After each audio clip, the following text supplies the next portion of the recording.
Tá. Geografia e política, então, nessa aula 4 do Antigo Testamento. A primeira coisa que nós devemos saber sobre Canaã, a Palestina, é o que está lá em Ezequiel 5:5. Abre aí.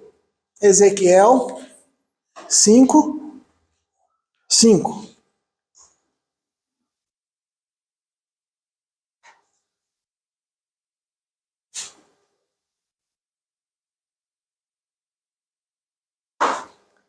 Ezequiel 5:5.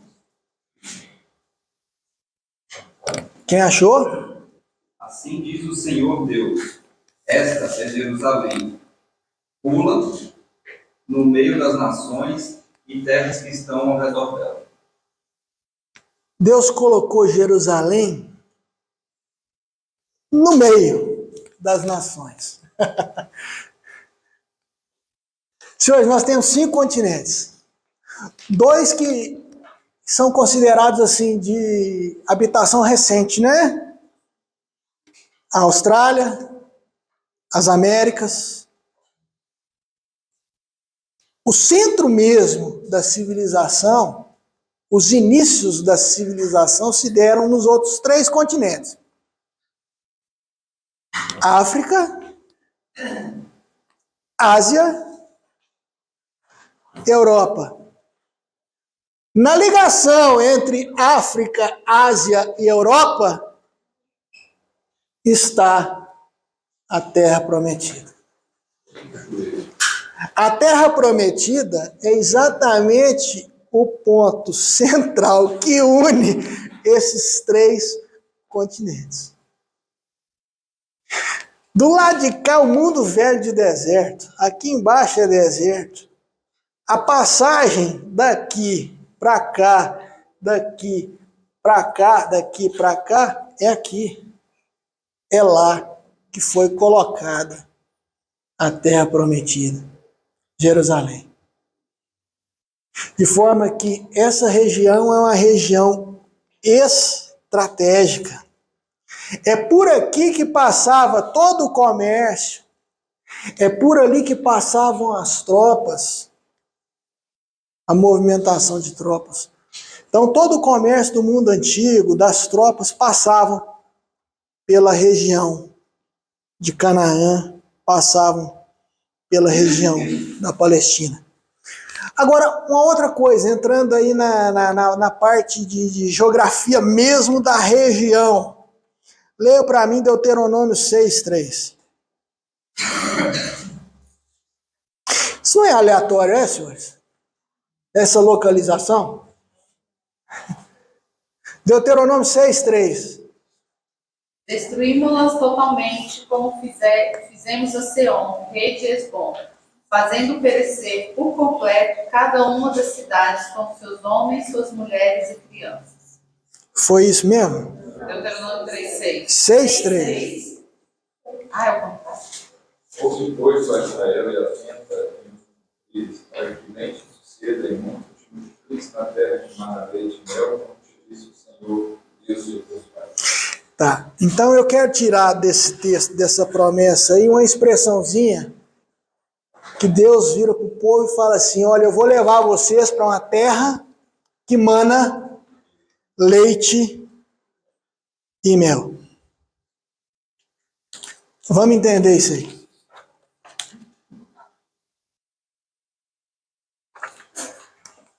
O mapa físico da Palestina. Aqui é como era antigamente, porque o clima vem desertificando. Antigamente era mais verdinho, viu, senhores? Mas essa é a região da Palestina. Tá, nós temos aqui 3 lagos. Um laguinho pequenininho, chama Ulé. Esse laguinho hoje, ele é usado para irrigação. Ele é todo canalizado para irrigação das terras lá. Praticamente ele não aparece na Bíblia. Mas há 2 lagos que aparecem bem na Bíblia. O Mar da Galileia, também chamado de Lago de Genezaré, né? Que era o lago da pesca, onde o pessoal pescava. E era o único onde o pessoal pescava. Pescava também no Lé pouquinho, mas pescava porque o outro lago, o maiorzão, é morto. Né? Ele é um lago tão salgado que não vive animal lá. E por que ele é tão salgado, Paulinho? Porque ele é muito baixo. Então a salinificação dele é bem grande. Ele é 300 e tantos metros para baixo do nível do mar. Lá você não afunda. Né? Hoje em dia o pessoal vai fazer visita turística lá. Você não afunda não. Se você quiser suicidar afogado, não é lá. Você boia mesmo, todo mundo boia. Quem nunca boiou nesse mar aqui consegue boiar. É o Mar Morto. Tá? Em termos de rios, nós temos aqui alguns rios maiores. O maior deles é o Jordão, né, que faz a ligação dos lagos aqui. E os outros maiores são rios desse lado de cá, que nós chamamos de Transjordânia. É o Jaboque, é o Arnon, que são rios perenes, que correm sempre, que não morrem. Esses riachinhos que vocês veem do lado de cá são rios não perenes, ou seja, tem época que eles existem e tem épocas que eles secam. É quando há o degelo das montanhas, esses rios voltam a existir. E é um fenômeno assim bem famoso, né? Quando as águas começam a descer. É como o orvalho do Hermon que desce dos montes de Sião. É aquele evento, né? Que a água começa a descer com o degelo e vai formando um rio. É exatamente isso aqui. Mas não é uma região de muita água. Senhores, produção de animais e de comida depende de água.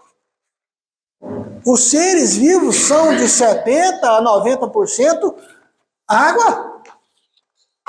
A vida é água. Que região é essa que mana leite e mel, que não tem água? Olha a profundidade da riqueza do conhecimento de Deus. Essa é uma região que é o seguinte: se tem chuva, produz. Se não tem chuva, não produz. Deuteronômio 28, senhores. Obedece, eu mando chuva. Não obedece, eu não mando chuva. Deus leva um povo para uma região em que ele controla e ele pode fazer exatamente aquilo que ele falou que iria fazer. Andem no meu caminho e eu abro as portas. Não andem no meu caminho e eu fecho o céu. Quantos momentos de seca há no Antigo Testamento, senhores? Abraão vem e passa uma seca, vai parar no Egito. José, que já estava no Egito, né? Preparando ali num momento de seca, muito seco nessa região aqui, então o povo fugindo da seca vai para o Egito. Os filhos de Jacó. Elias ora, e o que acontece? Para de chover. 3 anos e meio, né? Elias que estava ali combatendo aquela turma de Baal, a depravação do então Reino do Norte, de forma que mana leite e mel, sim, se e quando Deus quiser, se e quando o povo obedecer, aí mana leite e mel. Do contrário, Deus fecha as portas. Tá joia? Rapidamente aqui. São 4 faixas de relevo. Aqui é o Mar Mediterrâneo. Tá? Vai estar embaixo da Europa. Aqui, ó. Mar Mediterrâneo, Europa. Quem sabe vocês se juntam, pagam uma viagem para mim, né? Tá. Deixa eu voltar para lá. Pensar nisso até dói. Mas a faixa litorânea, uma planície. Regiões planas, onde se planta. Uma cordilheira central, de cima a baixo. Montes. Né? Lembra aí o Antigo Testamento cheio de montes. Monte Sião, né, onde o templo é construído, onde Jerusalém está. O Monte Carmelo. Os montes aí da bênção e da maldição, Gerizim e Ebal. Então é nessa cordilheira montanhosa. Por óbvio, a região próxima ao Rio Jordão também é uma planície produtiva, né? Só um negocinho de geografia elementar. A água corre de cima para baixo, né? Rio nasce em cima e corre para baixo. Então, toda a região perto de rio tende a ser uma região mais de planície, sim? Quando aquelas duas tribos decidiram ficar, não foi? Sim. 2,5 tribos vão ficar para cá do Rio Jordão, que é uma região que nós chamamos então de Transjordânia, ou seja, além do Jordão. Por exemplo, Israel hoje só vai até aqui. Daqui para cá, hoje, existe um paísinho chamado Jordânia. Tá bom? Então, olha, planície, montanha, o vale, né? E daqui para cá, o que nós chamamos de Transjordânia. Tá bom? Tá. Pode respirar, acabou a geografia. Vamos falar de política. Show.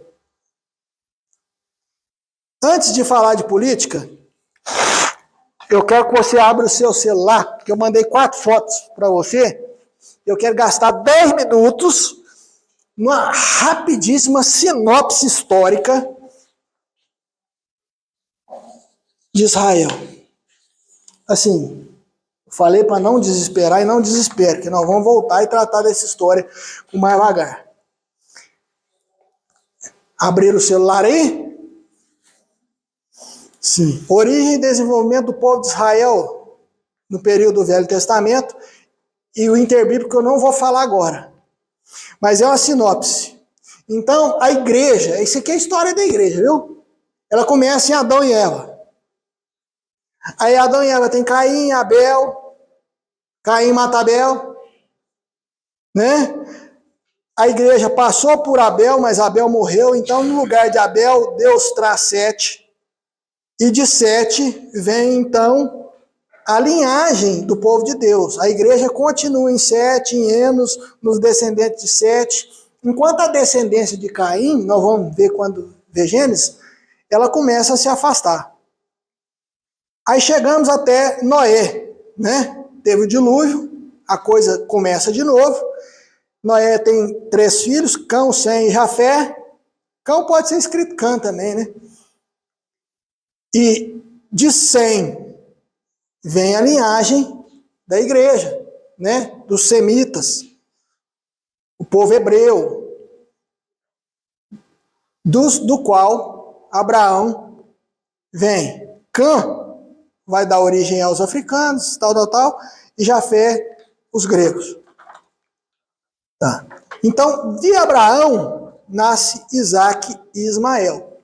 Né? Isaac vai dar para a linhagem de Deus, Ismael não.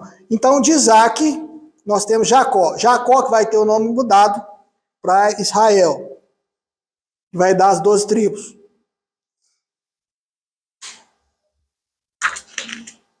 Esaú, povo fora da promessa.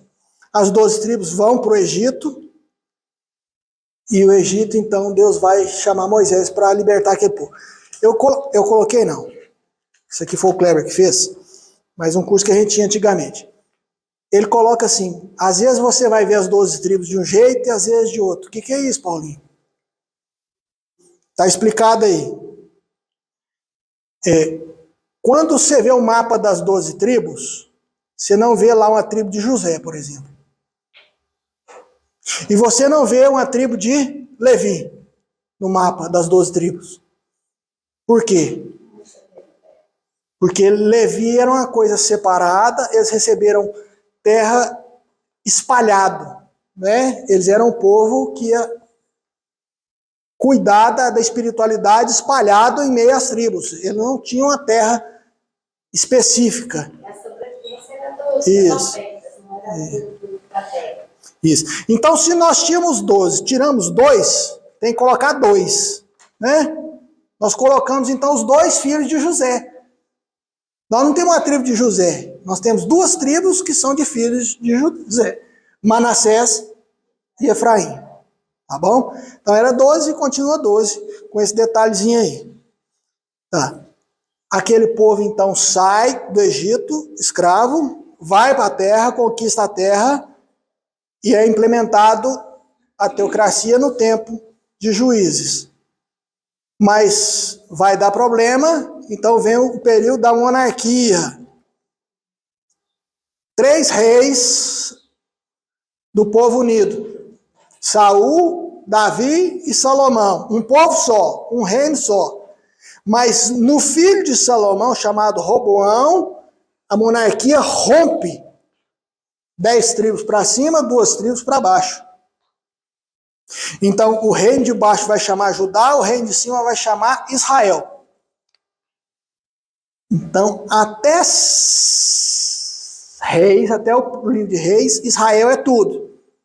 A partir do livro de Reis, Israel é o reino do norte. Que o reino do sul passa a chamar Judá. Então, Roboão, rei de Judá, Jeroboão, rei de Israel.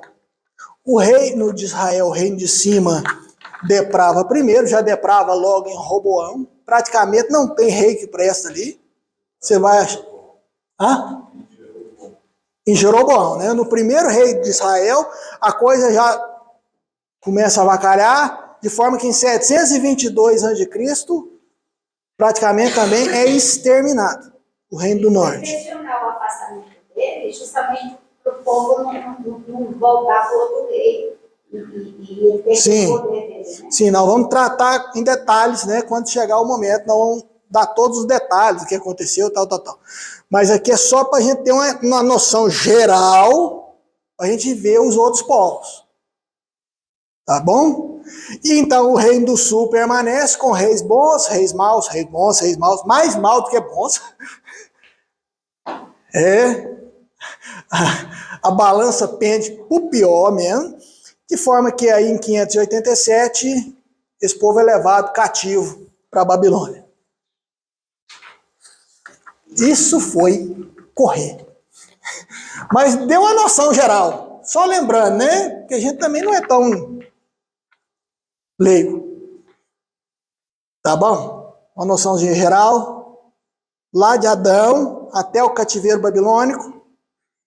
Do cativeiro babilônico, esse povo vai voltar. Esdras, Neemias e do pessoal que manteve lá, Esther. Tá? Tá ruim, mas tá bom. Quando foi para Babilônia, estavam escravos casados lá, mas tinha gente lá embaixo ainda, né? Sim. Um detalhe do cativeiro babilônico, que o babilônico ele é diferente do assírio que arrebentou o reino do norte. Uma política assíria era tirar todo mundo da terra, levar para outros lugares, espalhar esse povo e trazer gente de outros povos para a terra. Então, praticamente, o reino do norte acaba, é aniquilado. A cultura. Isso. É um processo que chama... que aquelas pessoas se unissem para enfrentá-los, né? Então, é uma forma de diminuir a força do povo. Quando você dissolve esse sentimento de nação, de união, de povo, você não tem resistência. Sim. Essa era a política assíria, né? De aculturação. Simples assim. Já o babilônio, não. O babilônio, ele era centralizador. Ele pegava o que tinha de melhor na terra e levava. E deixava nada. Entendeu? Mas deixava. A turma continuava lá. O que eu vou levar é os seus artistas, vou levar a sua elite, vou levar o... Né, Daniel? Sim. Jeremias ficou lá. Sim, sim. O povo ficou, né? Eles só levavam Sim. os mais bem formados. Sim. Sim. Então, passada essa sinopse histórica aí, tá, vamos dar uma olhadinha no mundo antigo. O mundo antigo ao tempo aí do Antigo Testamento. Senhores, enquanto o reino de Israel vivia numa região totalmente dependente das chuvas de Deus, as civilizações humanas progrediram em regiões de água. As primeiras civilizações humanas surgiram na beira dos grandes rios. Por exemplo, a civilização chinesa, a civilização hindu e as duas maiores civilizações do mundo antigo, que são o Egito, totalmente dependente do Nilo, e o Nilo começa aqui e vai até aqui, né? E as civilizações mesopotâmicas, que dependem do rio Eufrates e Tigre, é o entre rios. Tá joia? O rio teve papel fundamental no início das civilizações. De forma que essa região do mundo antigo, que era a principal região habitada no mundo, ela, em grande medida, vai ser a disputa entre essas duas grandes potências, viu, senhores? Egito, a grande potência, e os impérios mesopotâmicos também, enquanto a grande potência. Percebam que eu faço uma diferenciação entre Egito e impérios mesopotâmicos, porque há uma diferença entre eles, eu vou explicar agora. Mas Israel, que ficava aqui no meio, em época ele buscava ajuda aqui, e ele foi invadido por aqui, e se relacionou com eles. Israel nunca foi a grande potência. Nunca foi. Nem no auge com Salomão, ele chegou a rivalizar, a ser tão historicamente relevante quanto algum desses dois impérios. Apesar de ser religiosamente o centro, né? Mas Deus falou isso, né? Eu não te escolhi porque você era o maior, o mais forte, nada disso. Eu te escolhi porque eu te amei. E quem vai sair grande disso aí não é você, não, sou eu. O centro da história não é você, não, sou eu. Tá bom? Mas é dessa luta aqui. Há outros, né, em volta, os hititas, que eu quase não trato porque eles têm um papel muito pequenininho no Antigo Testamento. Mas, por exemplo, Abraão compra a capela, a gruta, de um heteu, né? Urias, de Davi, era um heteu, era um hitita. Tá, joia? Os hititas invadiram o Egito, mas eles não estavam na época de Moisés, tá? Os hititas invadiram o Egito. Sim, teve uma época que os hititas foram importantes e chegaram a dominar até a ponto de chegar a invadir o Egito. No entanto, isso não tem muita relação com a Bíblia. Entendeu? Não é tão refletido e tão importante para fins de estudo da Bíblia. Mas então, ao Egito, aos mesopotâmicos. Mesopotâmicos nós vamos separar em dois. A Síria, reino do norte da Mesopotâmia, e Babilônia, reino do sul. Agora o que é duro, viu, senhores? Não confunda a Síria com a Síria. A Síria com a Síria. A Síria com a Síria. Isso. Não confunda a Assíria com a Síria. Um tem Azinho, o outro não tem. Isso é duro. É duro. Síria é a região de Damasco. Até hoje existe um país chamado Síria, né, em guerra civil. Isso, que continua sendo Damasco a capital. Então Síria fica aqui, a Assíria fica aqui. É uma dor de cabeça. Dá aula então, mas alguns povos aí medianos, né? A Síria, Edom, que vai ficar aqui embaixo, tal. Mas vamos ver cada um. Vamos começar então pensando um pouquinho sobre os mesopotâmicos. Esse pessoal aqui, ó, entre rios. Algumas características aí dos mesopotâmicos. Eles eram caracterizados por cidades-estado, ou seja, eram cidades que eram autogovernadas e que de tempos em tempos, historicamente, por exemplo, uma cidade do sul começava a ficar importante, ia tomando as outras, e formava um império. Por exemplo, Ur já foi um império, tomou as vizinhas, só que esse império vinha e ruía. E aí levantava uma outra cidade, ia ficando importante, tomando as outras, formava um outro império. Dava um tempo, esse império ruía. Então a Mesopotâmia é caracterizada por isso. De tempos em tempos surge um império que fica importante, que domina as outras e que pode chegar até dominar o Egito. O Egito é diferente. O Egito você tinha, em 3000 a.C., você tinha um Egito do sul e do norte, né, do Baixo Egito, porque a água corre para baixo, né? Então do delta lá para as montanhas, e o Alto Egito, as montanhas, em 3000 a.C. eles se juntam. E depois que eles se juntam, praticamente é um império, né? Claro, vai ter os momentos históricos desse império, mas é um império. Lá não, na Mesopotâmia era de tempos em tempos uma cidade ou um grupo de cidades se tornavam imperiais. E de uma dessas cidades vai sair Abraão.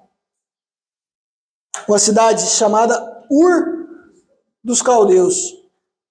Habla para mim, Gênesis 11, 31. Aqui, ó. Ur. Vamos lá, senhores, vamos lá. Tomou Tera a Abraão, seu filho, e a Ló, filho de Arã, filho de seu filho, e a Sarai, sua nora, mulher de seu filho Abrão, e saiu com eles de Ur dos Caldeus, para ir à terra de Canaã. Foram até Arã, onde ficaram. Então, Abraão sai de Ur e vem até Arã, onde Deus vai chamá-lo para a terra prometida. Percebam que ele já tinha o propósito de ir para lá, né? O versículo diz que ele queria ir para lá, só que Deus vira e fala para ele assim: vem que vai para uma terra que eu te mostrarei. E a terra que ele mostrou era a terra que de fato ele queria ter ido. Mas ele estava então em Arã, peregrinando ali por Arã. Pastor, né? Alguém que caminhava. O que de legado a Mesopotâmia deixou de mais importante para o mundo? Urbanismo, né? A ideia de cidades, o desenvolvimento urbano das cidades, ruas retas, tudo isso vai surgir com esse pessoal. É exatamente aqui que o urbanismo vai ter um salto de qualidade. A questão da escrita, a história começa, e o conceito de história é exatamente a partir da escrita. Antes da escrita é pré-história. Então, por exemplo, a história das Américas vai começar em 1500. Antes é pré-história das Américas, porque não havia escrita. Então, urbanismo, escrita, o sistema numérico. Eles eram grandes astrônomos e grandes astrólogos, né? Muito voltados para a adivinhação. O calendário, um código jurídico chamado Código de Hammurabi. Já ouviu falar? Olho por olho, dente por dente, que também tem na Bíblia. Não necessariamente está escrito isso no Código de Hammurabi, mas a ideia está lá, né? Alguns aspectos religiosos dos mesopotâmicos, eles eram politeístas. Tem uma história do dilúvio. Já ouviu falar em Gilgamesh? Gilgamesh, a epopeia de Gilgamesh. É uma história daquela época. Difícil de ler, viu? Mas é bom. Quem quiser, tiver curiosidade, daqui está a história do dilúvio. Não se assustem não, o dilúvio está por toda a cultura, grande parte das culturas antigas tem uma história de dilúvio, os gregos tiveram, os incas, né, a turma aqui da América tem história de dilúvio, também a Mesopotâmia tem uma história do dilúvio, porque é um evento real, né? Aconteceu, isso, então, de alguma forma, isso está refletido aí por todo o mundo. Então, o politeísmo, o dilúvio, o ano novo, e assim, a ideia isso aqui é muito importante nós entendermos, uma diferenciação entre os judeus e outros povos. Porque a religiosidade desse povo era uma religiosidade cíclica. Ou seja, era mais ou menos o seguinte, voltada para a fecundidade da terra. Então, os seus superiores precisavam fazer ritos para que a coisa acontecesse de novo. Então, por exemplo, as estações do ano voltassem a acontecer e tudo voltasse a acontecer. Então, tinha os rituais de ano novo que eram feitos para que tudo voltasse a acontecer. A natureza seguisse o seu curso normal e todo ano, entendeu? Você faz os ritos, isso, as estações vão acontecer certinho para que tudo, a abundância possa vir. Povos já sedentários, né? Povos que já praticavam a agricultura. De forma que a história deles é meio cíclica. Os desenvolvimentos científicos serão menores. Por quê? Porque a ideia deles não é fazer o mundo andar para frente, avançar, não. É voltar a ser. Voltar sempre a ser. Voltar sempre a ser. Entendeu? Essa é a ideia do eterno retorno. Isso aí vai ter reflexo até na filosofia moderna. Então, ó, tá. A ciência vai nascer numa religião cristã, judaica, de origem judaica, onde assim, não, nós andamos para frente. A história caminha de um ponto até outro do final, então nós temos que desenvolver as coisas. A mentalidade científica vai também derivar daí. Então, aspectos religiosos, né? O ano novo, o eterno retorno, lamentações, senhores. É típico daquela cultura escrever livros de lamentações. Onde é que Jeremias estava quando escreveu as lamentações? Lá. Então, na cultura deles, há uma série de escritos antigos de lamentações, né? O homem lamentando a situação em que estava vivendo, não entendendo, perguntando a Deus por que daquilo ali. E aquela região era uma terra especificamente muito voltada para adivinhações. Tudo que é tipo de coisa era usada para adivinhar. Nuvem, sonho, os astros, os animais, as vísceras de animais, tudo que você pensar, aquele povo usava. Isso não está claro lá em Daniel? Né? O rei tem um sonho, chama tudo que é tipo de gente para tentar entender. Só que teve um dos sonhos que ele falou assim, não, me conta o sonho. Me conta o sonho. E aí só Daniel conseguia. Porque Deus então revela para Daniel. Mas essa era uma característica então deles. Então, desse pessoal aqui, nós vamos ter as cidades-estado antigas. Aqui é um zigurate.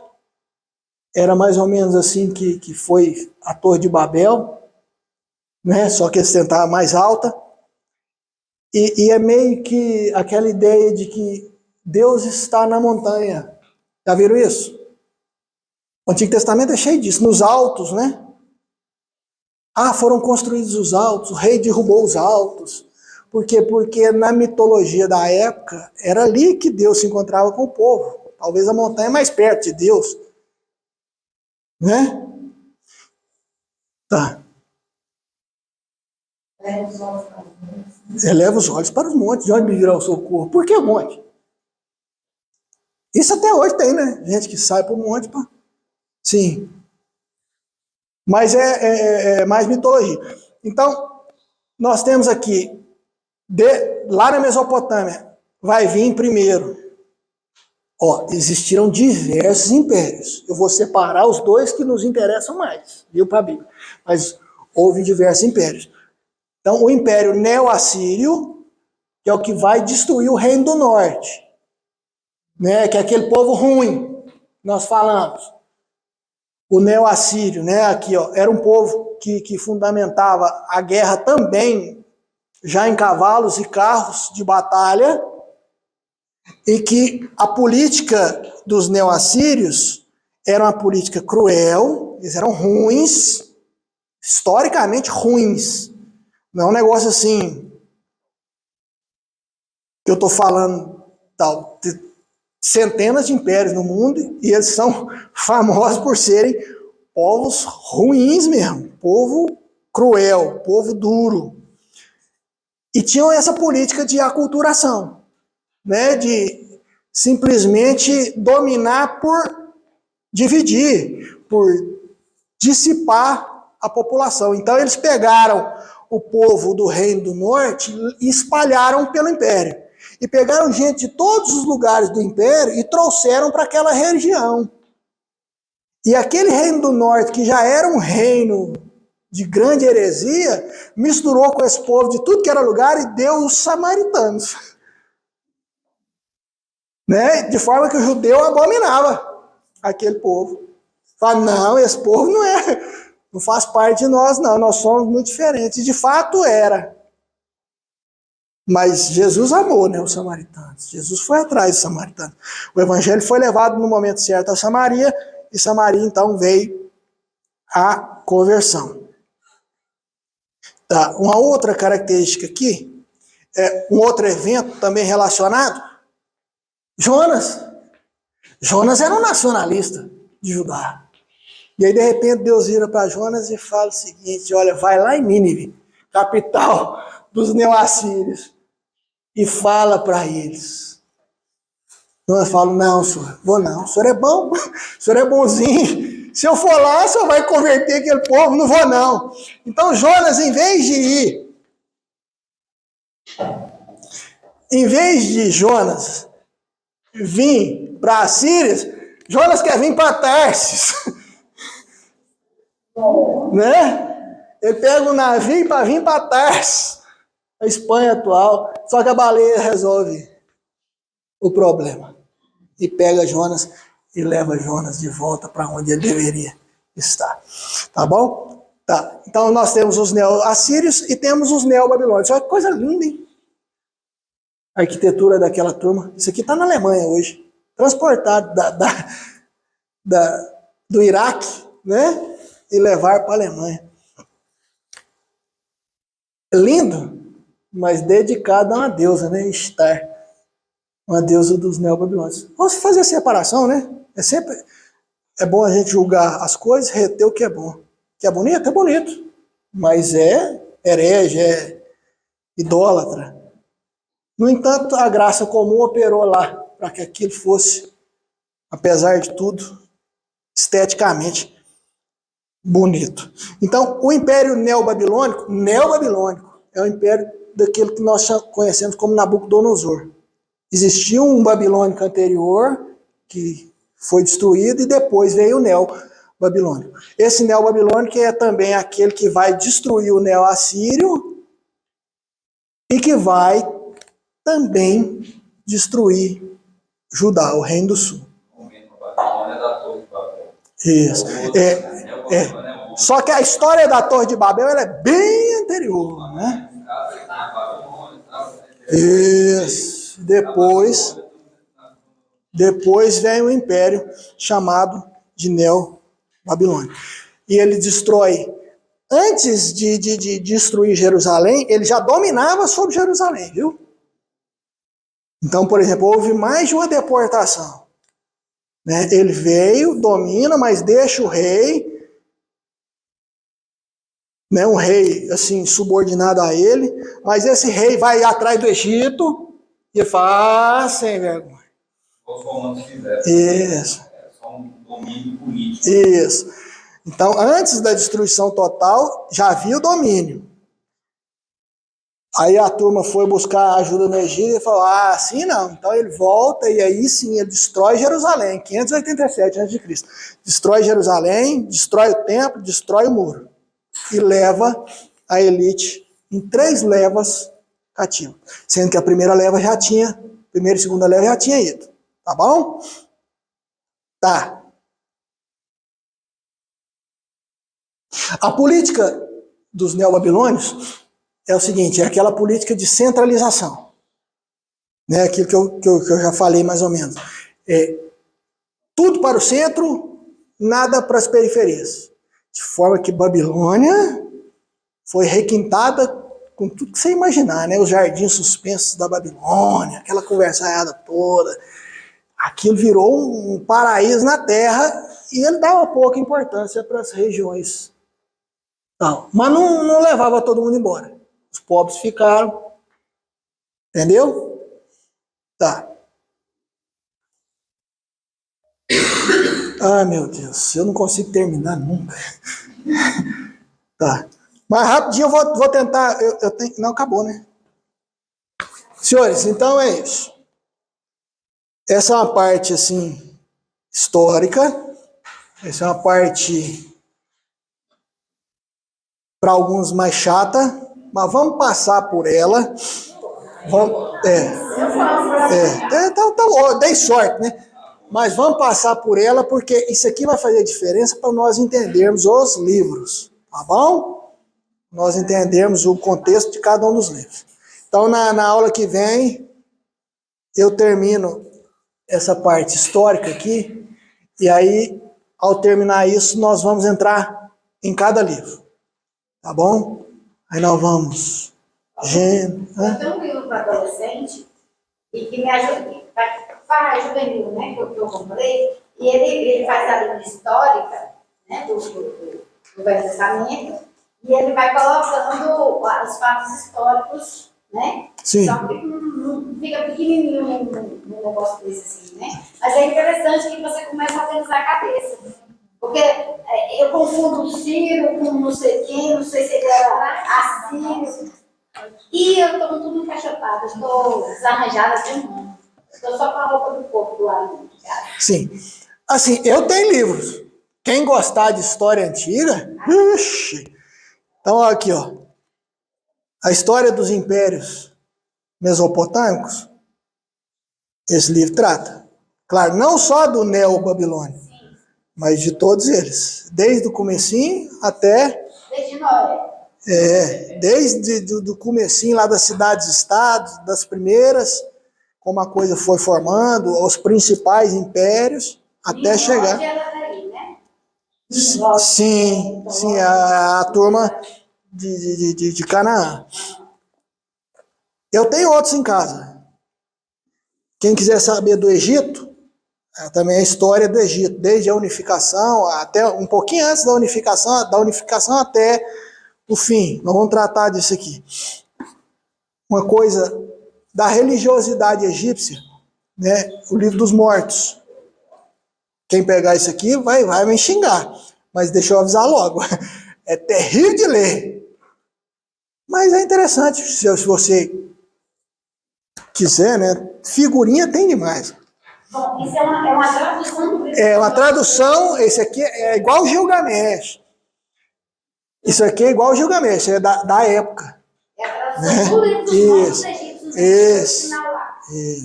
Do papiro lá, que está lá no museu. Gilgamesh também foi escrito em tabuinha, né? Tem lá as tabuinhas e da tradução das tabuinhas. Aqui é um romance ambientado nos fenícios. Salammbô do Flaubert. Flaubert é um francês do século XIX. Vai contar um pouco dos fenícios que nós vamos ver na semana que vem. É um dos cananitas. Sobre aquele comércio, Isso, Fenícia eram povos do mar, né? Eles ficavam ali no litoral, onde hoje é o Líbano. Tiro, Sidom, Biblos, Ugarite. Ugarite é onde acharam milhares de tabuinhas lá. Então, os fenícios eram povos do mar que colonizaram o Mediterrâneo. Então, por exemplo, eles colonizaram Cartago, onde hoje é a Tunísia, no meio da África ali, e colonizaram Cartagena, que é na Espanha. Então, eles levaram a cultura. Então, é um romance ambientado na cultura de Cartago. eles são responsáveis pelo primeiro o alfabeto. Isso. Mas aí nós vamos falar deles. Bom, então, vamos daqui um mês. Né? Tá bom? Nós vamos dar continuidade. Senhores, essa primeira alguma coisa? Aula do que eu falei. Aquilo que nós falamos no mês passado sobre geografia e política do Antigo Testamento, geografia e política. Lembrando brevemente aí, nós começamos dizendo sobre a localização da Terra Prometida, de Canaã, né? A ligação que ela faz entre Ásia, África e Europa. Depois nós tratamos um pouco sobre a geografia de Canaã, da Palestina. E entrando na questão da política, nós falamos que no mundo antigo há uma série de povos, mas muito especialmente duas grandes potências. A Babilônia, né, ou os povos mesopotâmicos, que ficavam entre o rio Eufrates e o Tigre, e o Egito, vinculado ao rio Nilo. E que Canaã era exatamente o meio, né, o caminho entre uma potência e outra. Então, na sequência, nós falamos sobre os mesopotâmicos, dos quais Abraão saiu, do meio dos quais Abraão saiu de Ur dos Caldeus, e que, entrelaçado à história do povo de Deus, tem dois grandes momentos.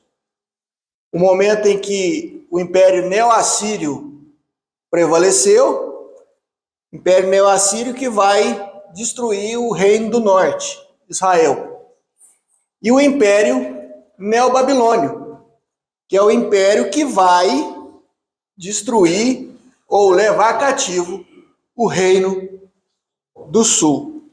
Então, hoje, nós vamos dar sequência a esses povos, lembrando o seguinte: por que é importante, Paulinho, a gente saber disso? Porque esses povos vão influenciar e vão ser influenciados na história da Bíblia, né? Então, parte da história da Bíblia vem também de influências desses povos. Então, hoje nós vamos começar tratando sobre os egípcios, que junto com os povos da Mesopotâmia, a maior potência de então, da época do Antigo Testamento. Os egípcios, eles são necessariamente vinculados ao rio Nilo. Falar em Egito Antigo é falar de uma civilização que cresceu e dependeu do rio Nilo. Por que, Paulinho? Por que as primeiras civilizações cresceram e dependeram muito dos rios? Porque era a agricultura nascendo, né? Eram povos que antigamente eram coletores e caçadores, agora passam a ser povos sedentários através da agricultura. E a agricultura daquela época dependia muito dos rios. Então, o rio, o Nilo, ele tinha enchentes e depois voltava ao curso normal. E naquela terra que ficava uma parte sob a enchente e outra parte esvaziada, era a parte fértil onde se plantava. Então, o Egito ele é necessariamente muito dependente dessas cheias, desse encher e esvaziar do rio Nilo. O Egito mesmo, o grande Egito mesmo, ele se forma mais ou menos em 3000 a.C., onde o Egito do Sul e o Egito do Norte, eles são unidos por um rei. É o que nós chamamos de Alto e Baixo Nilo. Como saber, Paulinho, qual é o alto e qual é o baixo? Em relação ao rio. E assim, é meio óbvio quando você pensa o seguinte: a água corre para baixo. Se ela corre para baixo, necessariamente ela nasce em cima. E o baixo da água, onde a água sempre termina, é no oceano, né? Ou no lago, talvez, mas em regra ela vai para o oceano. Então, o Baixo Egito é o delta, é a parte norte da África, né? E o Alto Nilo é a parte mais para dentro da África, mais central, onde é mais alto, onde tem as montanhas, onde o Nilo, então, vai nascer. Mais ou menos 3.000 a.C., então, o Egito se torna um império só. Há uma série de impérios que se formaram ao longo da história do Egito. A história do Egito ela pode ser, em brevíssimo resumo, dito da seguinte forma: existiu o Império Antigo, e depois esse império se dissolve, que é o que nós vamos chamar de primeiro período intermediário. Depois tem o Império Médio, o segundo período intermediário, o Império Novo, e depois vem Alexandre o Grande toma, e depois Roma toma de Alexandre o Grande. É mais ou menos como se fosse uma sanfona, onde assim, uma época o poder é centralizado, e aí nós chamamos de império. Depois o poder centralizado fraqueja e o poder é espalhado entre as cidades, entre as comunidades. E aí é o que nós chamamos de período intermediário. Por exemplo, as pirâmides, Quéops, Quefra e Miquerinos, elas são construídas no Império Antigo, né? Quando faraós fortes centralizam o poder e fazem grandes monumentos. Em períodos intermediários, os monumentos tenderão a ser menores. Mas, então nós temos os períodos imperiais e os períodos intermediários. Em relação à Bíblia, o Egito vai entrar mais forte em contato com o povo de Israel no Império Novo. É onde, por exemplo, Israel vai ao Egito e depois Israel tem contatos com os faraós. Falando em faraó, senhores, o que seria o faraó? Em primeiro lugar, o faraó é um título, né? Não é alguém. Então, o faraó é, por exemplo, é como se fosse presidente. Presidente fulano. Então, faraó X, faraó Z, faraó Y. Então, o faraó é um título daquele que governava sobre o Egito.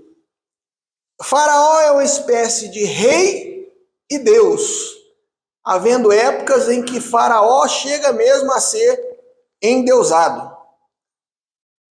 Por que, Paulinho, que os egípcios endeusavam o faraó? Porque os egípcios viam em faraó alguém que fazia a intermediação entre eles e os poderes da natureza. Eu comecei dizendo que o Nilo era importante, né? O regime de enchentes e secas do Nilo eram importantíssimos para a alimentação daquele povo. E Faraó exatamente encarnava aquela pessoa que, ao conduzir determinados ritos, garantia esse ciclo. Quando eu falei dos mesopotâmicos, eu trouxe o conceito do eterno retorno, né? As estações, o ano, a comemoração da virada do ano, que era muito forte entre os mesopotâmicos, mas no Egito também tem esse conceito, né? De que o universo é um ciclo e que para esse ciclo continuar a acontecer, é necessário que ritos sejam feitos. E Faraó é exatamente aquele responsável por produzir esses ritos e manter esse ciclo acontecendo. Tanto é que quando o faraó, quando tinha problemas de seca, quando tinha problemas de enchente muito grande, a bomba estourava no colo de faraó. Lembra a história de José? Né? Imagine um faraó com 7 anos de seca.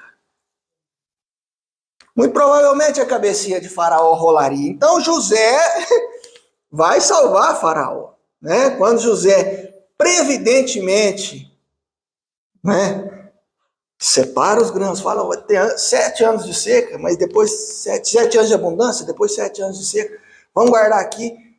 Então isso foi muito importante para faraó e fez com que faraó colocasse José na posição, então, que José colocou. Então, o faraó era responsável por essa justiça.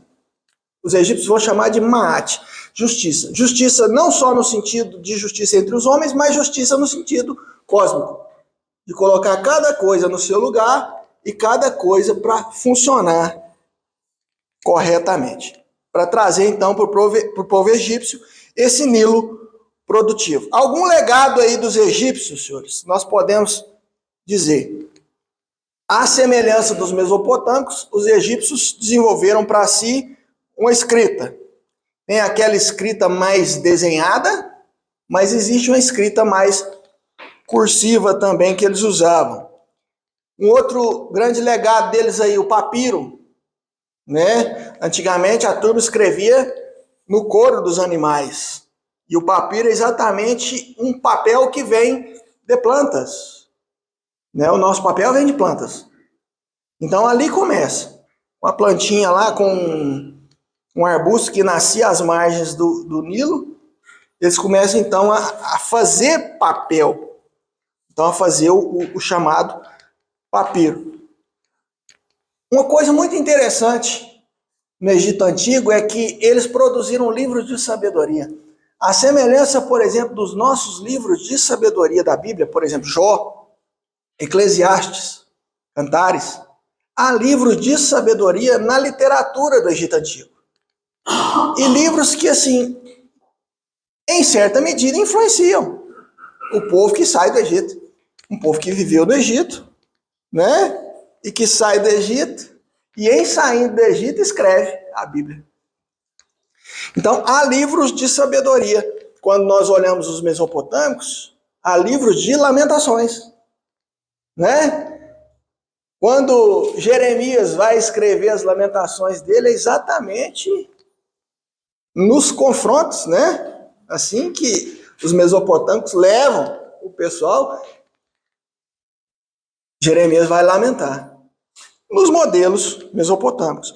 Outra coisa, a medicina, né? Então, a medicina egípcia também é um legado que eles deixaram. Em alguns aspectos religiosos, senhores.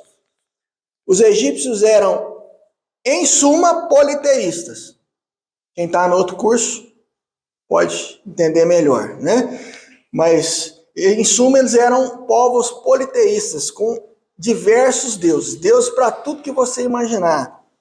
Com momentos em que eles passaram a ser o que nós chamamos de enoteístas. Quem estava no outro curso lembra o que é isso? Enoteísta? Enoteísta é um politeísta que fala assim, olha, há muitos deuses, mas só um é bom. Então houve um momento da história egípcia, isso aconteceu com a senhora que vocês conhecem, chama Nefertiti, vocês já viram. Hollywood adora fazer filme de Nefertiti. Nefertiti com o tal de Akhenaton, eles então, faraó e esposa de faraó, eles passam a adorar só a um Deus. Isso foi um momento enoteísta, que alguns vão tentar colocar como se fosse monoteísmo, mas não é. O monoteísmo mesmo, ele vai se resumir a Israel, ao islamismo e ao cristianismo. Né? Ao judaísmo, ao cristianismo e ao islamismo. Tá. Então nós temos aqui algum aspecto religioso. O que seriam, por exemplo, as pirâmides? O Egito vai ter muitas obras antigas ainda hoje, não é? Muito bonitas, né? Muito visitadas, muito turísticas. E grande parte delas dizem respeito exatamente à religião egípcia. Por exemplo, são muitos templos, mas principalmente são muitas tumbas. Porque as pirâmides nada mais são do que tumbas. Né? É onde as pessoas enterravam. Claro, não as pessoas comuns, mas os grandes faraós. É ali que os grandes faraós são enterrados. E foram enterrados. Kelps, Kefra e Miquerinos são faraós. E cada faraó, então, ele construía uma pirâmide para servir de tumba para si mesmo. Por quê? Porque eles acreditavam firmemente numa vida após a morte. Não só as tumbas, as pirâmides, mas a mumificação, né? O fato de tentar preservar parte do corpo. Também o colocar dentro das tumbas uma série de objetos, uma série de elementos para a vida futura. Tudo isso fazia parte da religião egípcia. Essa preocupação grande com o pós-vida. Para eles, a pessoa morria e ela entrava em juízo. As obras dela iam ser pesadas, né? Existia lá alguns deuses que iam colocar na balança uma pena e as obras da pessoa, para ver se a pessoa teve uma vida boa e para onde essa pessoa, então, iria no pós-morte. Havia, então, múmias e o juízo pós-morte. Onde os egípcios, então, se encontram com o Antigo Testamento? Em dois momentos principais, senhores. No primeiro momento, onde alguns patriarcas passam por lá, né? Por exemplo, vou lembrar um pouquinho da aula passada e testar os senhores. Por que Abraão foi para o Egito? Aí tem gente que vai virar para mim, Abraão foi no Egito? Por que Abraão foi no Egito? Se ele estava na terra prometida, a terra que mana leite e mel, por que Abraão foi no Egito? Porque a terra que mana leite e mel, ela mana leite e mel se Deus fizer chover, né? Então é uma terra que sempre teve fomes. Porque é exatamente o controle de Deus, uma terra preparada para Deus controlar. Se eu faço chover, maravilhosa. Se eu não faço, terrível, fome. Então Abraão sentiu fome em determinado momento, desce para o Egito. Também Jacó. E em Jacó José, né? Quando a turma de Jacó sente fome, vai ao Egito atrás de sustento. E então a história que os senhores conhecem entre Jacó e José. E elas entram para dentro da terra, né? E ali vão habitar por mais ou menos 400 anos. E é dali que o êxodo vai acontecer, né? Ali eles vão habitar, ali eles vão prosperar, ali eles vão ser escravizados, e dali Deus vai resgatar eles por meio de Moisés. Tá joia? Esse é o primeiro grande encontro entre Israel e o Egito. Mas também na época dos reis de Israel, como nós temos ali duas potências, Israel está no meio, toda a política dos reis, em grande medida, vai levar em consideração os povos mesopotâmicos e o povo egípcio. Quer ver? 1 Reis 3:1 e outra pessoa, 2 Reis 18:21.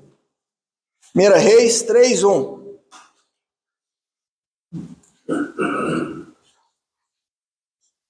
Salomão aparentou-se com o faraó, rei do Egito, pois tomou por mulher a filha de Faraó e a trouxe à cidade de Davi, até que acabasse de edificar a sua casa, e a casa do Senhor, e a muralha à roda de Jerusalém. Então, como parte, por exemplo, da política de Salomão, ou a política que buscava, por exemplo, o não conflito, a não guerra, né? Salomão já era um império grande, né? Então ele não quer conflito com as grandes potências. Então ele vai e se casa. E se casar para Salomão era uma coisa normal, né? Ele não tinha grandes dificuldades para se casar. Mas também esse grande número de casamentos é parte disso. Não é só uma questão de relacionamento homem e mulher. É também uma questão de relacionamento entre estados.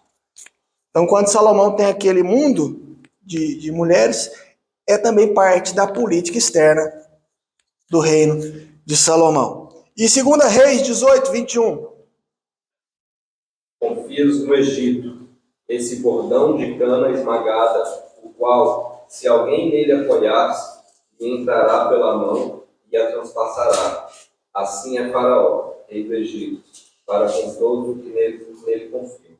Então, olha, se nós temos aí o povo de Israel, o reino de Israel, no começo, em Salomão, se relacionando com o Egito, né, fazendo alianças, lá no fim, lá perto do fim, né, quando Senaqueribe, alguém que era dos mesopotâmicos, um general dos neo-assírios, o general dos neo-assírios vai e ameaça, e vira para o povo de Deus e fala assim: mas vocês estão confiando no Egito?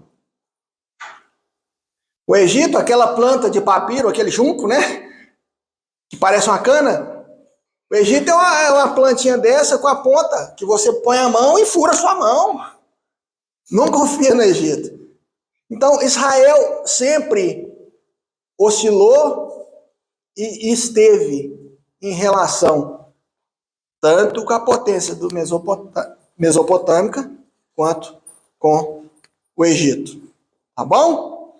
Senhores, então aqui, Faraó, as pirâmides e Moisés. Viu? Moisés no monte com a sarça.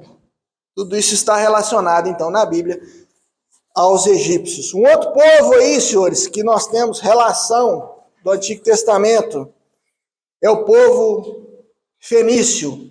E talvez esse seja o povo que o povo de Deus teve mais contato, porque ele é chamado na Bíblia de cananitas. Ou seja, os fenícios são uma das partes, é um dos povos que habitava Canaã. Canaã é a terra prometida. Então, os fenícios eram um desses povos. Tá, vamos falar especificamente sobre os fenícios. Os fenícios, eles não são bem um povo organizado, um império.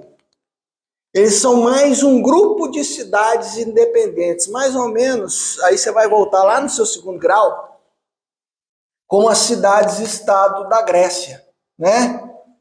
São primas, são parentes, são amigas, às vezes estão juntas, muitas vezes estão lutando entre si, mas têm a mesma língua, têm, em regra, os mesmos deuses, mas meio que são independentes entre si.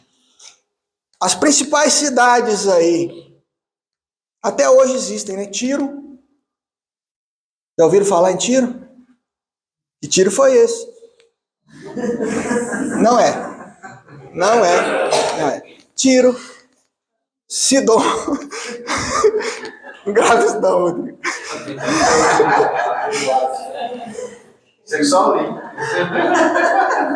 Tiro, Sidom, Biblos, Ugarite. Ugarite acharam aí umas milhares de tabuazinhas do antigo, né? De forma que, por exemplo, nós podemos aprender muito do mundo antigo.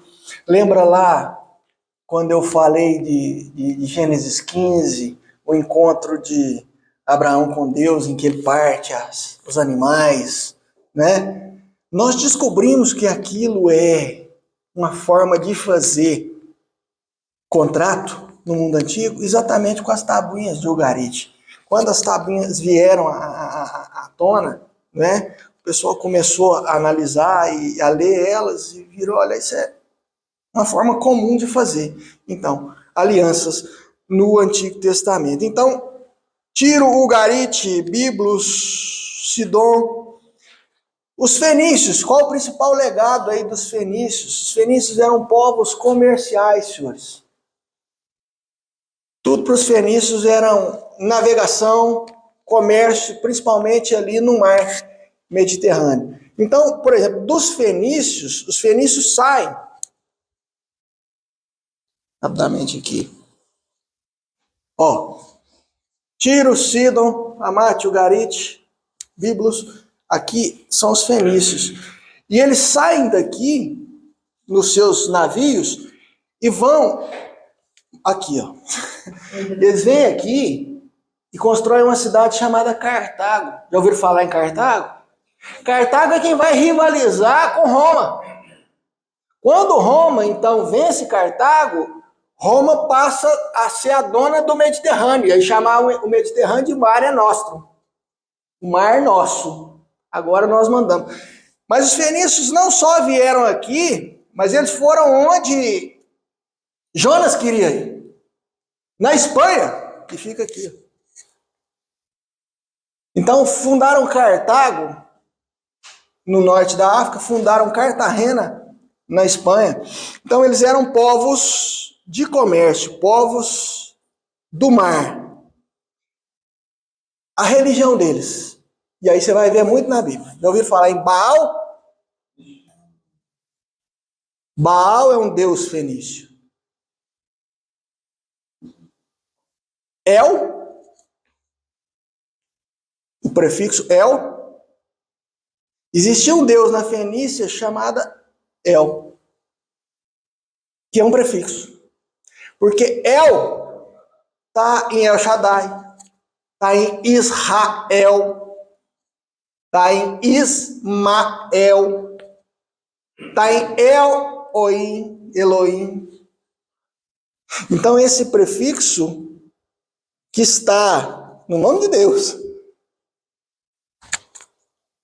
também está num dos deuses dos fenícios. Talvez o deus primordial. El, Baal, Astarote. Em grande parte também um deus terrível, chamado Moloque. É um dos deuses fenícios. Moloque, senhores, uma parte do culto a Moloque era levar crianças para sacrificar Moloque. Como eles sacrificavam essas crianças? Eles esquentavam Moloque, e Moloque era de metal, colocavam a criança no metal fervente. Está aqui, senhores, um livrinho, quem quiser, chama Salammbô. É um romance, não tem nada a ver com a Bíblia, é um romance ambientado na Cartago antiga, onde você vai ler sobre esse tipo de sacrifício, né? Sacrifício a Moloque. É de um francês do século XVIII. O livro não é grande coisa não, mas quem quiser conhecer um pouquinho desse ambiente antigo de Cartago, está aí. Então, algumas características, né, da religião deles.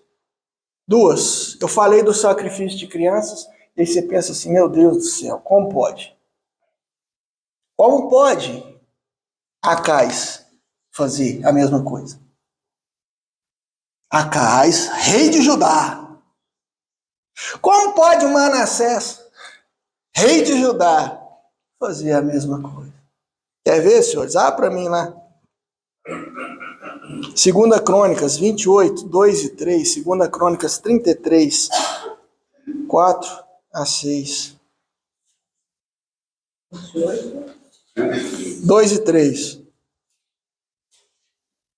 Andou nos caminhos dos reis de Israel e até fez imagens fundidas e baalins.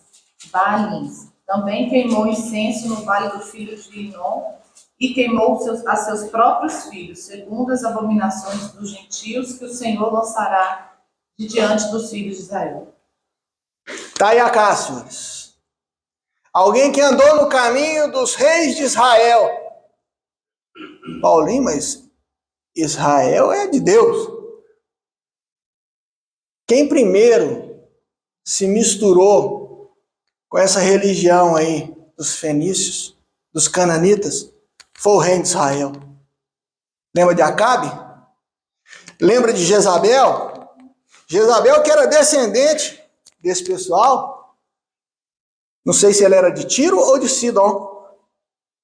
Mas Jezabel foi buscada lá, em meio aos fenícios, e trazida. Lembra de Elias? Elias lutou contra os profetas de Baal. Então o reino do norte meio que é tomado por essa mistura entre reino de Deus e reino de Baal. E isso depois é exportado até para os reis do sul, né? Que nós achamos assim, não, o reino do sul é mais fiel. O reino do sul sempre foi mais centrado. Tá aí, 2 reis do sul. Que queimaram os seus filhos, que chegaram ao extremo de sacrificar os seus filhos a Baal, a Moloque. Tá, lê o outro texto, 2 Crônicas 33, de 4 a 6. O que diz lá? Edificou altar na casa do Senhor, da qual o Senhor tinha dito, em Jerusalém farei meu nome para sempre. Também edificou altares a todas as restas dos céus, os 2 lados da casa do Senhor. Queimou seus filhos com oferta no vale do filho do irmão.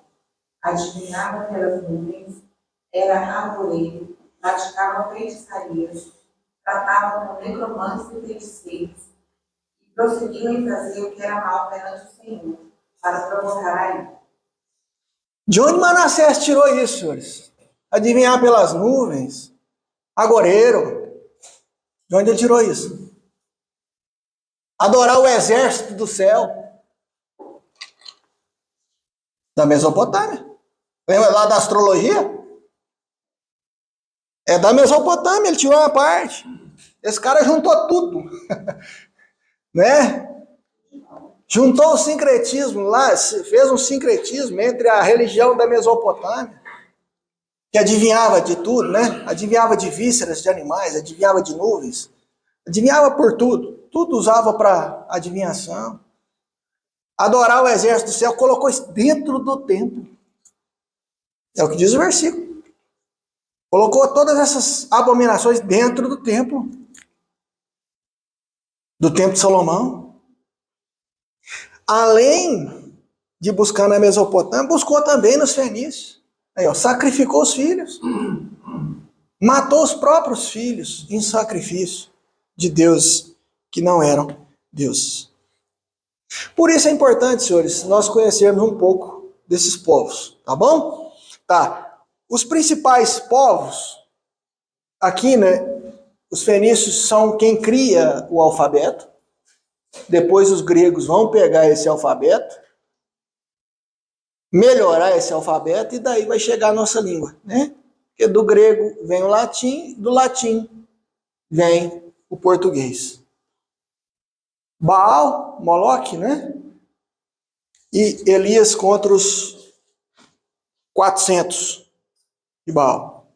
Agora, alguns outros povos que aparecem por aí na sua Bíblia e que você não sabe de onde veio e para onde vai. Rapidamente, viu, senhores? Alguns povos, primeiro deles, ismaelitas. Já ouviram falar dos ismaelitas? Os ismaelitas é de onde vêm os árabes. Os árabes de hoje vieram dos ismaelitas. E quando eu falo em ismaelita, eu estou falando de Ismael. Quem foi Ismael? Isso. De Abraão saem 2 grandes nações.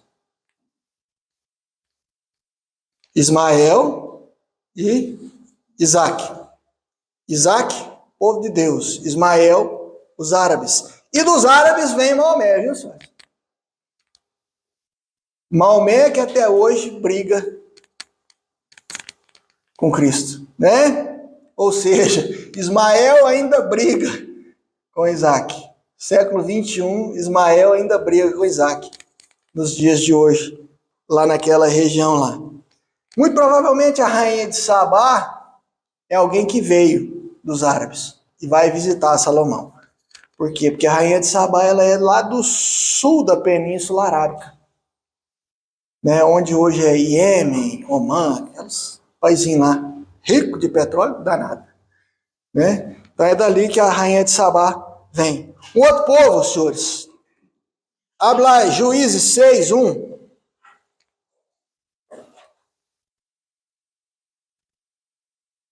Juízes 6:1. Fizeram os filhos de Israel o que era mal perante o Senhor. Por isso o Senhor os entregou nas mãos dos midianitas por 7 anos. Midianitas, de onde veio e para onde vai? Já ouviram falar? Os midianitas também são filhos de Abraão. Midian é filho de Abraão e Quetura. Quetura, Paulinho. Sara morreu, Abraão casou de novo. Sara morreu, Abraão casa com Quetura. E como descendência de Abraão e Quetura, nós temos Midian, que vai dar origem aos midianitas. Aqui era um povo meio que nômade, mas que fazia incursões dentro da terra. E ao tempo dos juízes, eles fazem essa incursão, né? Ou seja, meio que piratas, né? Eles vão, entram na terra, roubam e vão embora. Os midianitas eram meio assim. E fizeram isso ao tempo de juízes. O outro povo aí, senhores, os edomitas. Já ouviram falar dos edomitas?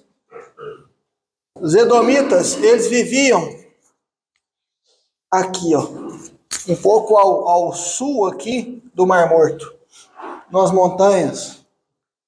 Edomitas. Os edomitas, eles são descendentes de Esaú,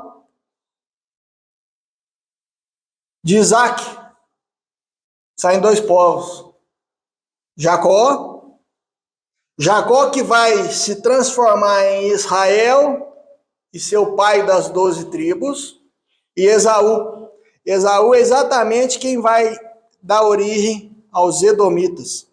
Edomitas que mais tarde vão ser chamados de idumeus, e idumeus dentre os quais nós temos dois personagens bíblicos muito importantes. Herodes, o grande, e Herodes, o tetrarca, né? Os filhos dele. Quando Jesus vem, a dinastia que está no poder político de Israel não era uma dinastia vinda de Jacó. Era um pessoal vindo de Esaú. Herodes o Grande é descendente dos idumeus. De forma que havia grande resistência, né? Por exemplo, dos fariseus a Herodes. Senhores, quando Jesus veio, PSOL, PL, de braço dado, senhores. É as coisas mais... eu vou falar, PT e PSDB abraçado. Por mais estranho que pareça, pode acontecer. São inimigos. Quando Jesus vem, são inimigos assim históricos que se juntam contra Jesus. Gente que jamais se uniria contra Jesus. Eles se unem. Se unem. Herodes é descendente, então, de Esaú. Os edomitas. Quando o povo de Israel vai entrar na terra prometida, ele vira para o povo de Esaú e fala assim: deixa eu passar no meio de vocês. A resposta do povo de Esaú é: não, senhor, vai no caminhozinho, nem chega perto daqui. Mas foi poupado, né? Edom é um dos povos que foi poupado quando da tomada da terra. O outro povo que vem de Esaú são os amalequitas. Já ouviram falar dos amalequitas? Êxodo 17, 1.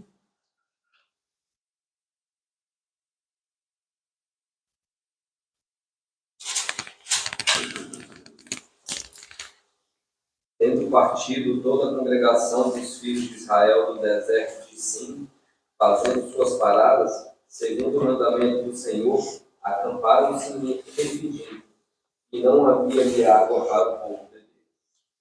É isso mesmo? Êxodo 17:1. 17:1? Então eu anotei errado aqui. Mas os amalequitas, descendentes também de Esaú, eles são o primeiro povo a fazer guerra ao povo que sai do Egito. Olha, o povo sai do Egito, passa o mar. 8. Então leia aí para nós. Então veio Amaleque e pelejou contra Israel em Refidim. Isso. Assim que o povo de Israel passa o mar ali e entra no deserto, né, no deserto do Sinai. Amaleque vem que nem doido, fala assim, não, esse povo vai vir para cá e vai desapossar a gente. Então Amaleque já sai do seu lugar e vai fazer guerra ao povo de Israel. Dois outros povos que estão aí, Amon e Moabe, já ouviram falar em Amon e Moabe?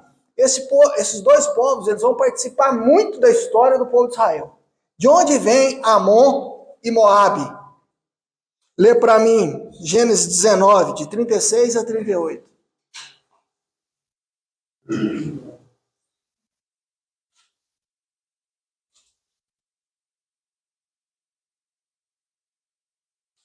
Só para lembrar os senhores, Ruth era?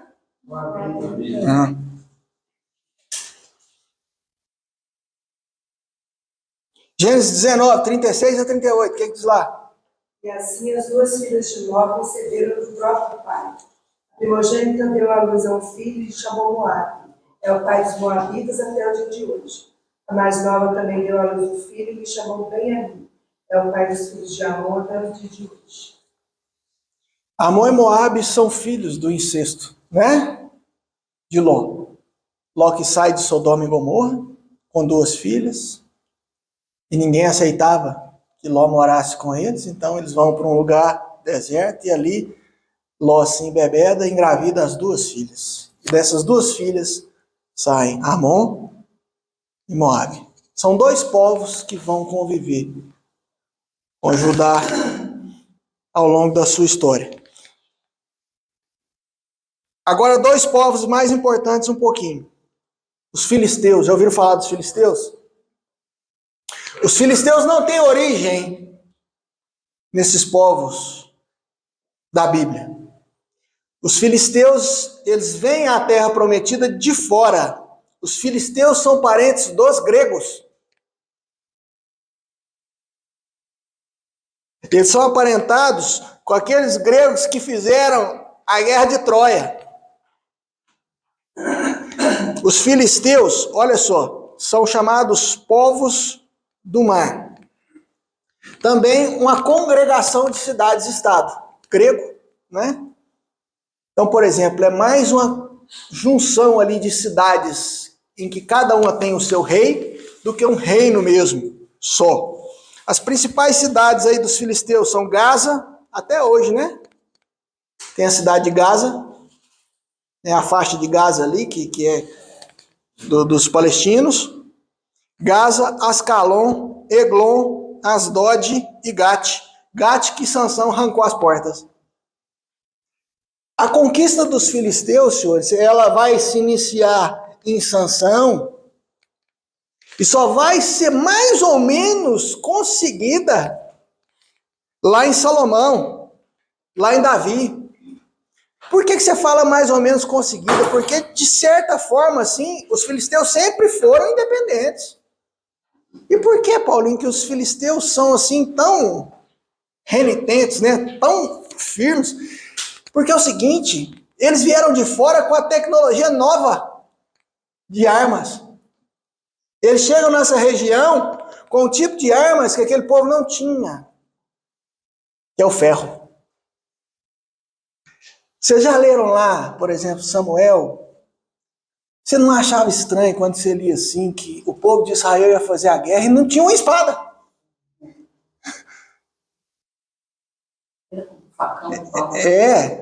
Não tinha uma espada de ferro, tinha de bronze.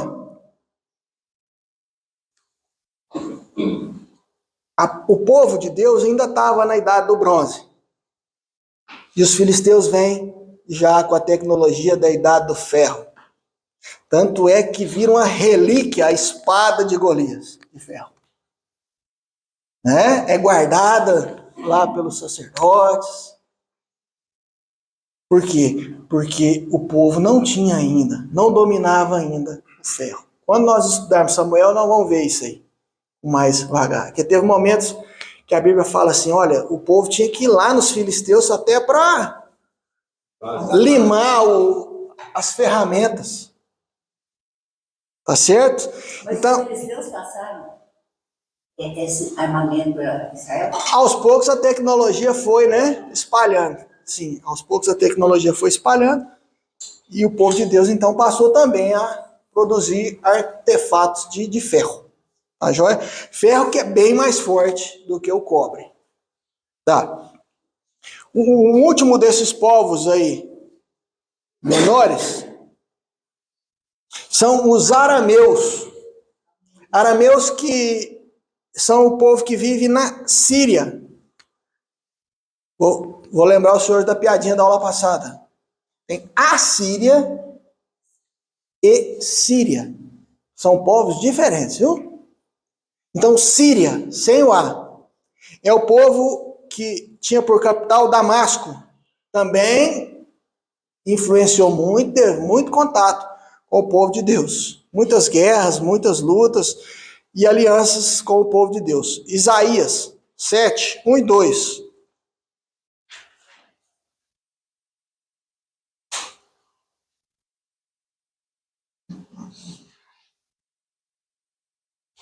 Síria, viu, senhores?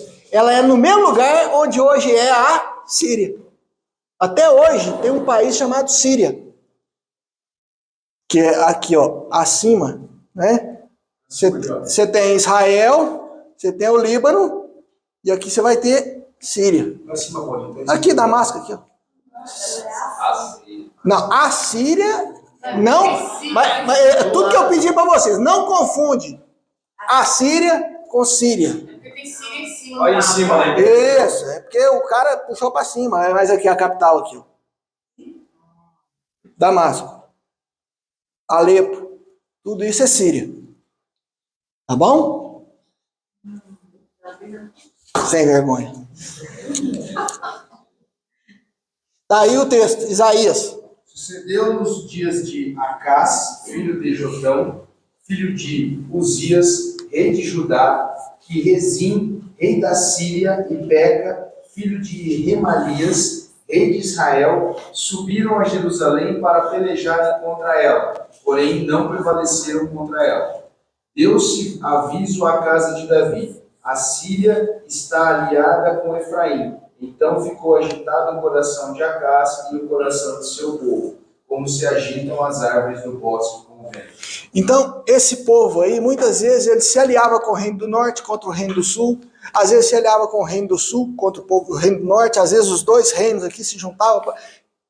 É um povo que vai participar muito da história que nós vamos estudar nesse curso. Tá joia? O povo da Síria. Quem vem desse povo? Naamã.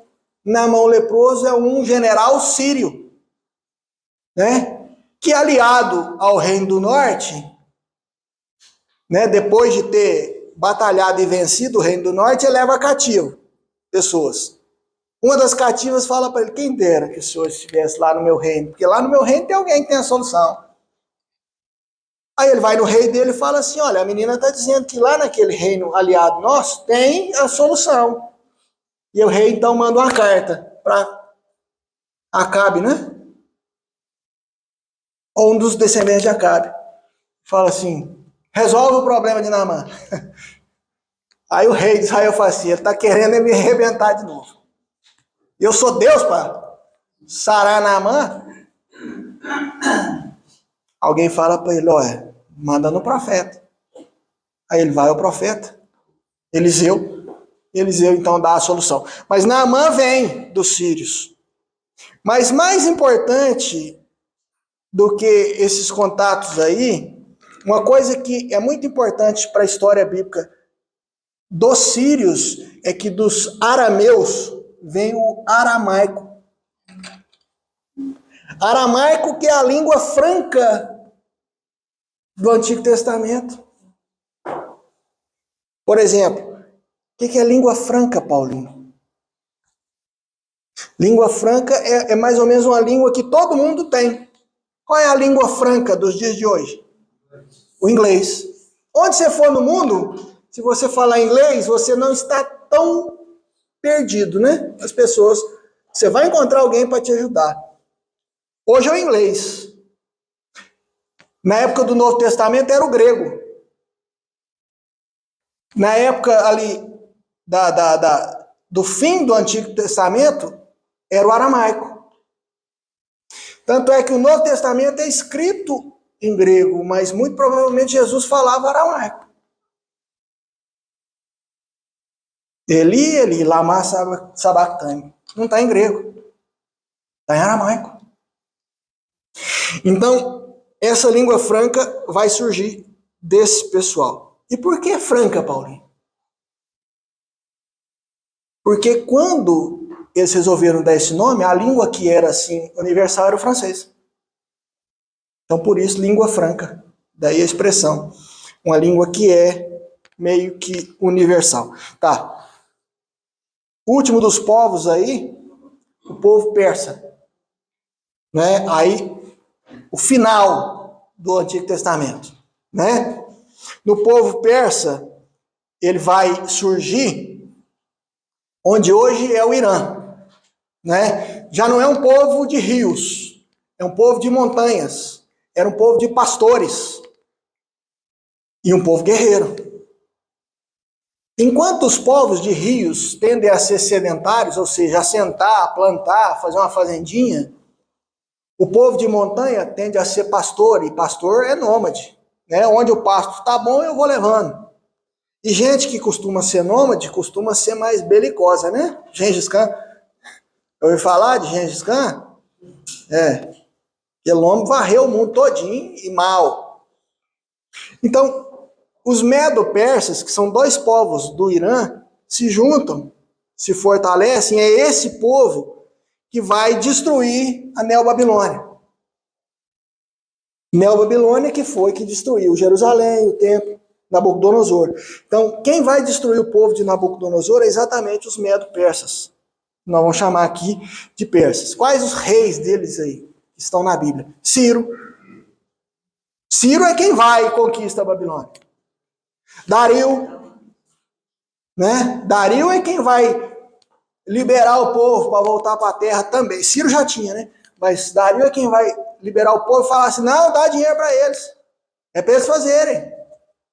O povo lá em volta de Jerusalém começou a achar ruim, né? Com a reconstrução de Jerusalém, Dario fala, não, é para deixar assim. Ciro já tinha falado que era para deixar, ia para dar dinheiro. Xerxes, Artaxerxes. Ah, Paulinho, você está falando de gente muito esquisita. Aí você viu, Rodrigo Santoro já foi Artaxerxes. No filme 300, né? Aquele rei esquisito lá, não sei, muito provavelmente na história não era aquela coisa esquisita que fizeram do Rodrigo Santoro. Mas é aquele rei que vai à Grécia, tentar conquistar a Grécia, né? Aquele grupo de reis, tudo isso são persas. Vai tentar conquistar a Grécia e não consegue. Tá. Qual é o legado desse pessoal? Esse pessoal ele era tolerante em termos culturais e religiosos. Não foi só os judeus que esse povo permitiu voltar para a terra deles e voltar a adorar. Outros povos também, que tinham sido submetidos pelos neobabilônios, puderam voltar às suas terras para reconstruir os seus lares. Eles eram tolerantes. Só que eles usavam a religião a favor deles, né? Eles usavam essa tolerância a favor deles. Mas eles então vão destruir os neo-assírios, depois vão destruir os neo-babilônios e vão chegar até mesmo a conquistar o Egito. E vão se tornar um império gigantesco. O Império Persa, se você olhar o mapa, é um império gigantesco. E vai ser destruído por um rapazinho que se levanta na Grécia. Em 3 anos, ele destrói o Império Persa. Chama Alexandre o Grande. Mas em relação aos persas e à Bíblia, então nós temos aí, né, a liberdade do cativeiro, né, acontecida em Ciro. Essa volta, então, vai estar nos livros aí, no final dos livros proféticos, né? Sim. Esse retorno do povo de Deus, os filhos, os persas permitem, é uma libertação do cativeiro, ou ele só não vai lá para você viver lá, mas eu ainda domino sobre você? Sim, eu ainda domino sobre você, mas no caso dos judeus, houve especialidades. Por exemplo, eu não vou cobrar impostos tão grandes, entendeu? Mas o povo de Deus ainda era meio que assim, subordinado aos persas.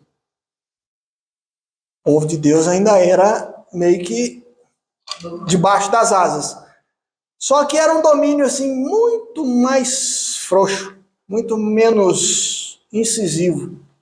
Algum governamental. Sim, sim. Sim. E no caso de Israel ainda com algumas especialidades, né, com alguns benefícios que os demais não tinham, que suscitaram, por exemplo, inveja dos vizinhos. Isso vai estar em Esdras, vai estar em Neemias. Você vai ver que o pessoal em volta começou a criar caso. E um dos motivos que eles criaram casos é porque Israel recebeu algumas coisinhas que eles não tinham recebido. Então, essa volta, né, do cativeiro, ela vai dar em etapas. Lembra que também a ida para o cativeiro foi em etapas, não foi? Antes mesmo da destruição de Jerusalém, já tinha levado uma turma. Daniel estava lá. Né? Então, a ida para o cativeiro babilônico foi em etapas e a volta também foi em etapas. Pelo menos 3 etapas a volta. Zorobabel, depois Esdras, depois Neemias. Então, vão voltar, vão ir em etapas e vão voltar em etapas. E um outro texto bíblico que vai tratar desse relacionamento e é feito dentro do povo persa é o livro de Esther. O livro de Esther vai tratar do povo em meio ao império, aí lá, né? Lá nas cidades da Pérsia, que é o judeu chamado judeu da dispersão. Aquele pessoal que não voltou, porque nem todos voltaram. Parte resolveu ficar. E dessa parte que ficou, prosperou também, né? Judeu sempre foi assim, né? Eles espalham e crescem lá. Não era assim. Não foi diferente no período antigo. Tá. Conclusão dessa parte, senhor, dessa primeira aula. Deus governa a história. Todos os povos, todos e quaisquer povos estão debaixo do governo de Deus. Deus governa a história. Nela, na história, Deus amou, separou e guardou o seu povo. Povo que não era o maior e nem de longe foi o mais poderoso, politicamente falando. Desse povo veio a revelação bíblica e desse povo veio o Salvador. Salvador nos quais são abençoadas todas as famílias da terra, como fora prometido a Abraão. Louvado seja Deus. Senhores, sobre esses povos que fazem contato com o povo de Deus no Antigo Testamento. Tem alguma pergunta? Tem alguma coisa que você não entendeu? Você ficou na dúvida? Sim, Cícero. Eu não entendi a parte que você explicou que o aramaico, ele tem essa nomenclatura de franca, língua franca. Falou alguma coisa do francês? Eu não entendi direito. Sim, por que a expressão língua franca para essa língua universal? Porque quando surge essa expressão, essa língua universal não era o inglês, era o francês, no século XIX. Então a expressão, eu estava falando da expressão, porque franca. Franca vem de francês, né? Então, ao tempo que a expressão surge, o século XIX, a língua que era universal era o francês. Então, por isso. Mais alguma questão, senhores? Eu entendi também. Sim, mesmo. Dos povos cananitas, dos ismaelitas, e dos árabes vem que vai lutar. Eu entendi o nome. Sim. Até hoje os árabes estão em luta contra os judeus, né? Lá na Terra Prometida, né? Você tem lá a Palestina, os palestinos, que são descendentes de árabes, e você tem os judeus lutando até hoje por aquela região ali. Então, por exemplo, os palestinos estão lá na faixa de Gaza, Jerusalém, né? Jerusalém hoje é um misto, né? Um misto. Está na região palestina, mas os judeus podem também. Tanto é que fica a briga das embaixadas, né? Leva, não leva. Quando você leva, você está do lado dos judeus. Quando você não leva, você está do lado dos palestinos. Então, mas até hoje eles estão em guerra, estão em luta por aquela região ali, física. Os descendentes de árabes que vieram de Ismael. Sim, mas você falou um nome, esse nome que eu não anotei. Dos árabes vem Maomé. O Islã, né? Maomé é um árabe, era um árabe comerciante. Em 600 e pouco depois de Cristo, teve a revelação, e ali na revelação ele se inicia o islamismo. Ele Entendeu? escreveu o Alcorão? Sim. Sim. Segundo ele, mensagem do anjo Gabriel, né? Então ele escreve o Corão, que vai ser a base para o islamismo. Perceba que nem todo islâmico é árabe, né? Pelo contrário, a história do islamismo tem momentos em que os árabes são os principais, tem momentos que os egípcios são os principais, tem momentos que os turcos são os principais, né? Já ouviram falar em turco otomano? Não. Tá joia? Só isso? Sim. Mais alguém, senhores? Não? Então pode cortar aí, Rodrigo. Vamos comer bolo.